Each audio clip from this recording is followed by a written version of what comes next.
കേരള സംസ്ഥാന വനിതാ കമ്മീഷൻ രൂപീകൃതമായതെന്ന്? ഉത്തരം 1996 മാർച്ച് 14.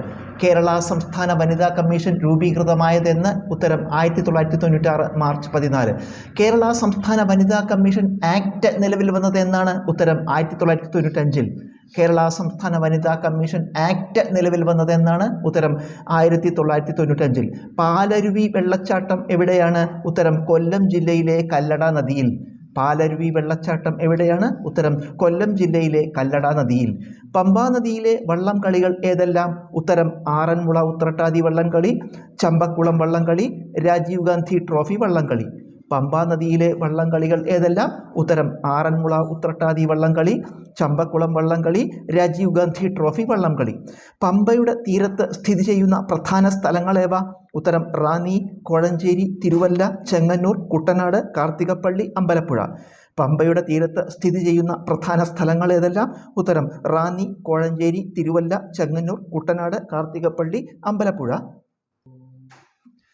ചൈനീസ് വിപ്ലവം നടന്നതെന്നാണ്? ഉത്തരം 1911. ചൈനീസ് വിപ്ലവം നടന്നതെന്ന്? ഉത്തരം 1911. ചൈനീസ് വിപ്ലവത്തിന് നേതൃത്വം നൽകിയതാര്? ഉത്തരം സൺ യാറ്റ് സെൻ.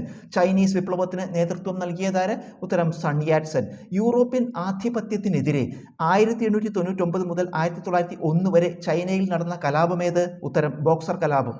യൂറോപ്യൻ ആധിപത്യത്തിനെതിരെ 1899 മുതൽ 1901 വരെ ചൈനയിൽ നടന്ന കലാപമേത്? ഉത്തരം ബോക്സർ കലാപം. 1839 മുതൽ 1842 വരെ നടന്ന ഒന്നാം കറുപ്പ് യുദ്ധം ആരെല്ലാം തമ്മിൽ? ഉത്തരം ചൈനയിലെ കിങ് രാജവംശവും ബ്രിട്ടനും തമ്മിൽ. 1839 മുതൽ 1842 വരെ നടന്ന ഒന്നാം കറുപ്പ് യുദ്ധം ആരെല്ലാം തമ്മിലാണ്? ഉത്തരം ചൈനയിലെ കിങ് രാജവംശവും ബ്രിട്ടനും തമ്മിൽ. ഒന്നാം കറുപ്പ് യുദ്ധം അവസാനിപ്പിച്ച ഉടമ്പടി ഏത്? ഉത്തരം 1842 നാങ്കിങ് ഉടമ്പടി. ഒന്നാം കറുപ്പ് യുദ്ധം അവസാനിപ്പിച്ച ഉടമ്പടി ഏത്? ഉത്തരം 1842 നാങ്കിങ് ഉടമ്പടി. പീപ്പിൾസ് റിപ്പബ്ലിക് ഓഫ് ചൈന നിലവിൽ വന്നതെന്ന്? ഉത്തരം 1949 October 1. People's republic of China നിലവിൽ വന്നതെന്ന്? ഉത്തരം 1949 ഒക്ടോബർ 1.